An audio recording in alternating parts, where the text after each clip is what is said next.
ਤੁਸੀਂ ਵਾਮ ਨੂੰ ਮਰਵਾ ਰਹੇ ਹੋ। ਤੁਹਾਡੀ ਇਹਨਾਂ ਨੂੰ ਗੌਰ ਕਰੋ, ਇਹਨਾਂ ਨੂੰ ਪੱਟੇ ਪਾਓ। ਇੰਨਾ ਗੁੱਸਾ ਜੀ ਜਨਾਬ, ਮੈਂ ਇਹਨਾਂ ਦੀ ਵੜ ਜਾਵਾਂ ਮੇਰੇ ਸਾਹਮਣੇ ਹੋਵੇ। ਇਹ ਜਿੰਨੇ ਵੀ ਨਸ਼ਈ ਨੇ ਇਹ ਪੁਲਿਸ ਵਾਲੇ ਨਾ, ਪੁਲਿਸ ਵਾਲਿਆਂ ਤੇ ਗੁੱਸਾ, ਹਾਂ ਉਹ ਤਾਂ ਮੁਹਾਫਿਜ਼ ਨੇ ਸਾਡੇ ਯਾਰ। ਦੇ ਮੁਹਾਫਜ਼ੇ ਤੇ ਮੁਲਾਜ਼ਮਾਂ ਦੇ ਨਸ਼ਈਆਂ ਦੇ ਮੁਹਾਫਜ਼ੇ ਗੌਰਮੈਂਟ ਦੇ ਨਹੀਂ, ਇਹ ਹਾਲਾਤ ਹੈ ਜੀ। ਆਮ ਦੇ ਨਹੀਂ। ਬੱਚਿਆਂ ਦਾ ਰਿਜ਼ਕ ਸੀ ਜਿਹੜਾ ਕਮਾਇਆ ਸੀ, ਇਹ ਕਿੰਨੇ ਕੀ ਕਮਾ ਲੈਂਦੇ ਹੋ? ਕੱਲ ਦਾ ਘਰ ਨਹੀਂ ਗਿਆ, ਮੇਰੇ ਕੱਲ ਦੇ ਘਰ ਵਾਲੇ ਕੀ ਸੋਚਦੇ ਹੋਣਗੇ।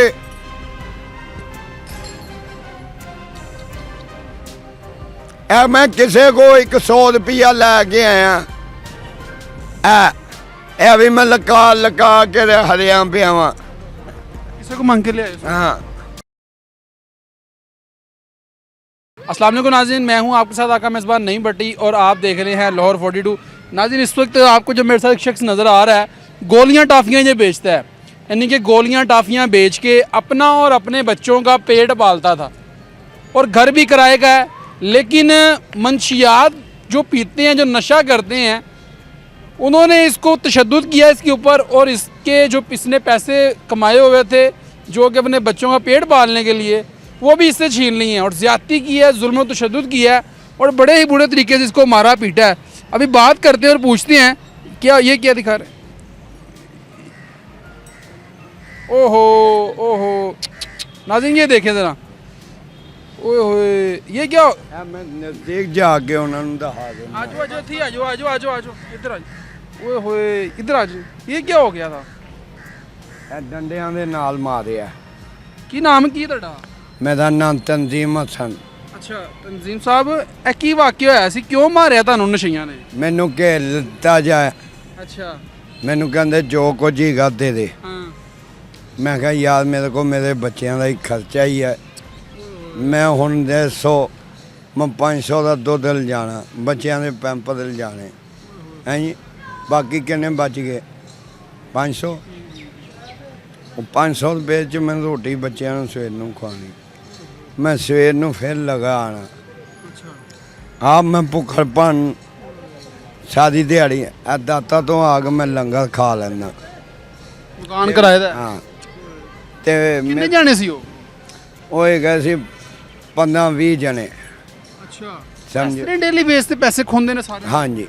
ਹਾਂ, ਪੁਲਿਸ ਵਾਲੇ ਨਹੀਂ ਰੋਕਦੇ ਆ ਉਹਨਾਂ ਨੂੰ? ਪੁਲਿਸ ਵਾਲਾ ਕੋਈ 2000 ਲੈਂਦਾ, ਕੋਈ 5000 ਲੈਂਦਾ, ਕੋਈ 10000 ਰੁਪਇਆ ਵੀ ਲੈਂਦਾ।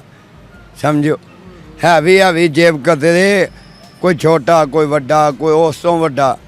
ਸਮਝੋ, ਇਹ ਮੁਲਾਜ਼ਮ ਪੇਸ਼ਾ ਲੋਕ ਹਨ। ਇਹ ਇੱਕ ਮੁਲਾਜ਼ਮ ਨਾਂ ਦੇ ਗਾਲ ਹੈ, ਬਹੁਤ ਹੀ ਘਟੀਆ ਮਾਂ ਦੇ ਬੱਚੇ ਆ ਜਿਹੜੇ ਇਹਨਾਂ ਚੀਜ਼ਾਂ 'ਚ ਭਰਤੀ ਹੋਏ ਆ।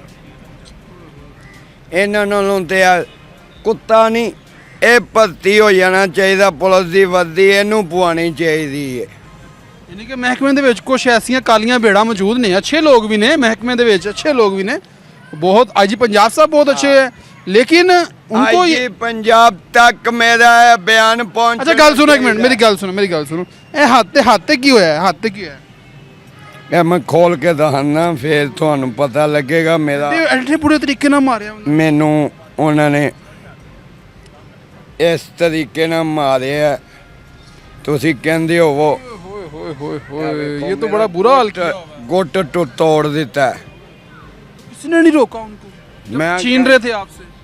कोई बंदा आगे नहीं होया, उन्होंने हाथ च एडे एडे काटे कट सी, यानी कि वो छुरियां जड़ियां असीं बकराई ते कढ़ी दियां गोश्त हलाल करन वास्ते, गोश्त दियां छोटी इंसान ज़िबा करी जा। हाँ,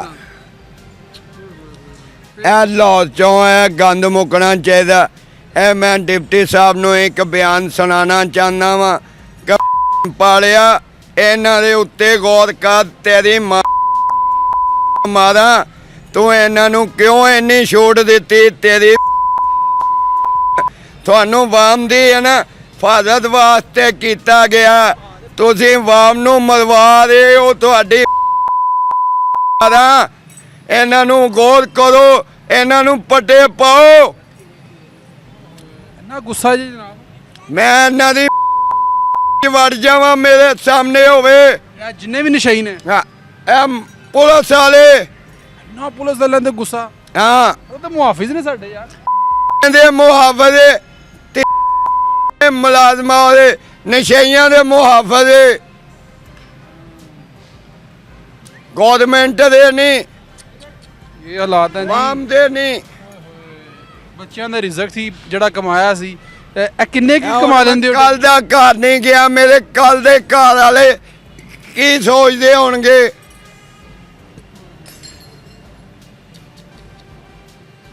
ਇਹ ਮੈਂ ਕਿਸੇ ਕੋ 100 ਰੁਪਇਆ ਲੈ ਕੇ ਆਇਆ, ਇਹ ਵੀ ਮੈਂ ਲਗਾ ਕੇ ਹਰਿਆਂ ਪਿਆ ਵਾਂ। ਕਿਸੇ ਕੋ ਮੰਗ ਕੇ ਲਿਆਏ? ਹਾਂ, ਇਹਦੇ ਚ 10 ਮੇਰੇ ਬੱਚੇ ਦਾ ਦੁੱਧ ਆਏਗਾ, ਪੈਂਪਰ ਆਏਗਾ, ਆਟਾ ਆਏਗਾ, ਕੀ ਆਏਗਾ? ਇਹਦੇ ਚ ਆਂਡੀ ਆ ਸਕਦੀ ਏ। ਹੁਣ ਮੈਂ ਕੀ ਕਰਾਂ? ਮੈਨੂੰ ਵੀ ਤੇ ਦੱਸਿਆ ਜਾਵੇ ਡਿਪਟੀ ਸਾਹਿਬ, ਤੁਹਾਡੀ ਨਹੀਂ ਗਾਲਾਂ ਨਾ ਕੱਢੋ, ਮੇਰੀ ਗੱਲ ਸੁਣੋ, ਗਾਲਾਂ ਨਾ ਕੱਢੋ। ਲੇਕਿਨ ਤੁਹਾਡਾ ਗੁੱਸਾ ਜਾਇਜ਼ ਹੈ, ਲੇਕਿਨ ਗਾਲਾਂ ਨਾ ਕੱਢੋ। ਗਾਲਾਂ ਨਾ ਕੱਢੋ, ਉਸ ਤਰ੍ਹਾਂ ਉਹਨਾਂ ਨੇ ਤਨਕੀਦ ਕਰੋ ਕਿ ਇਹਨਾਂ ਨੂੰ ਰੋਕਣਾ ਚਾਹੀਦਾ ਹੈ, ਲੇਕਿਨ ਗਾਲਾਂ ਨਾ ਕੱਢੋ। ਗਾਲ ਨਹੀਂ ਕੱਢਣੀ ਹੈ। ਕੀ ਖਿਆਲ ਹੈ? ਮੈਂ ਤੇ ਯਾਦ ਆ ਵੇਖਣਾ, ਢਿੱਡ 'ਚ ਮੇਰਾ ਆਪਰੇਸ਼ਨ ਹੋਇਆ ਹੈ। ਮੈਂ ਉੱਚਾ ਬੋਲਣਾ ਵੀ ਨਾ ਮੇਰੇ ਵਾਸਤੇ ਮੌਤ ਹੈ, ਤੇ ਮੈਂ ਫਿਰ ਮਾਰੀ ਜਾਵਾਂ ਤੇ ਉਹ ਚੰਗਾ ਸਮਝਿਆ। ਇਹ ਮੈਨੂੰ ਨਾੜਾਂ ਚੜਨ ਲੱਗ ਲੇਕਿਨ ਪਈ। ਇੱਥੇ ਇਹ ਦਰਬਾਰ ਦੇ ਏਰੀਏ 'ਚ ਭਾਟੀ ਵਾਲੀ ਸਾਈਡ ਤੇ ਇੱਥੇ ਜਿਸਮ ਫਰੋਸ਼ੀ ਵੀ ਬੜੀ ਹੈ, ਮਨਸ਼ੀਆਤ ਫਰੋਸ਼ੀ ਬਹੁਤ ਜ਼ਿਆਦਾ ਨੇ, ਜੇਬ ਵਾਲੇ ਗੈਂਗ ਵੀ ਬਹੁਤ ਜ਼ਿਆਦਾ ਨੇ, ਜਿਹੜੇ ਜੇਬ ਕਤਰੇ ਹੁੰਦੇ ਨੇ। ਇਹ ਸੌਂਦੇ ਆ ਉਹ ਹੁਜਰਾ ਹੈ ਨਾ, ਉਹ ਹੁਜਰੇ ਦੇ ਵਿੱਚ ਬੁੱਢੇ ਵੀ ਹੈ, ਉਹ ਫੁੱਟਪਾਥ ਦੇ ਉੱਤੇ। ਸਰਿਆਮ ਗਲਤ ਕੰਮ ਵੀ ਕਰਦੇ ਹਾਂ, फुटपाथ पे गलत काम करते हैं। मैनू हुण बिठा दियो। ये हालात हैं जी नाज़रीन के, आप देख सकते हैं कि ये बेचारा मजदूर शख्स है और डेली बेस पे ये टॉफ़ियाँ बेच के अपना और अपने बच्चों का पेट पालता है, उसी में से अपने घर का निज़ाम चलाता है, अपने बच्चों के पैम्पर लेके आता है, किराए के घर में ये रहता है। और कुछ मंशियात जो फ़रोश हैं, जो नशा पीते हैं, नशियों ने इस पर हमला किया, इसको मारा है, तशद्दुद किया है और कितने बुरे तरीके से इसको मारा है, लेकिन कोई इसको बचाने के लिए नहीं आया। और जो भी इसके पास पैसे थे, चंद जो रुपये इसने इकट्ठे किए हुए थे सुबह से लेकर शाम तक, वो इससे छीन के ले गए हैं। अब 2 दिन से ये बेचारा घर पे नहीं गया, 100 रुपये किसी से मांग के लाया, हार्ट का ये पेशेंट भी है। लेकिन लम्हा फिक्री है कि दिन दिहाड़े लाहौर जैसे इतने बड़े शहर के अंदर एक गरीब को लूटा जाता है, किसी अमीर को क्यों नहीं लूटा जाता? अमीर ही क्यों शिकार नहीं होता? गरीब को ही क्यों सूली जो यानी कि लटकाया जाता है, जो उसकी बलि इसको दी जाती है? गरीब के साथ ही क्यों ऐसा किया जाता है कि जो सुबह से लेकर शाम तक अपने बच्चों के लिए रिज़्क़ कमा रहा होता है, और लाहौर जैसे इतने बड़े शहर के अंदर दिन दिहाड़े लाहौर के अंदर ही नशई इस पर हमलावर होते हैं और इससे पैसे छीन लेते हैं। ये एक कहानी नहीं है नाज़रीन, बहुत सारे ऐसे लोग हैं जिनके ऊपर रोज़ाना की बेस पर जुल्म और तशद्दुद किया जाता है, और ऐसे मंशियात जो पीते हैं, जो नशा करने वाले नशई लोग हैं, उनकी तरफ से कि जो इनको मारते हैं और पैसे छीन के ले जाते हैं, फिर अपना नशा पूरा करते हैं। अब देख लें भाई की हालत भी नासाज है, बेचारा बैठ गया है, बात नहीं हो सकती इससे। लेकिन लम्हा फिक्रिया जनाब, इस पर इंतज़ामिया को चाहिए कि एक्शन लेना चाहिए। जो ऐसे मुतहरिक लोग हैं, जो बहुत ज़्यादा गैंग बने हुए हैं, जो बड़ी यानी कि ऐसे लोगों को लूटते हैं और उनको मारते हैं, फिर पैसे छीन लेते हैं, उनको चाहिए कि इनके खिलाफ शिकंजा जो है ना वो सख्त करें, इनको पकड़ें, इनकी कानून की गिरफ्त में लेके आएँ, ताकि ऐसे मज़ीद लोग जो हैं वो बच सकें। तो नाज़रीन कमेंट सेक्शन में अपनी राय से जुड़ेगा कीजिएगा, अपने मेज़बान नईम भट्टी को दीजिए इजाज़त और देखते रहिए लाहौर 42।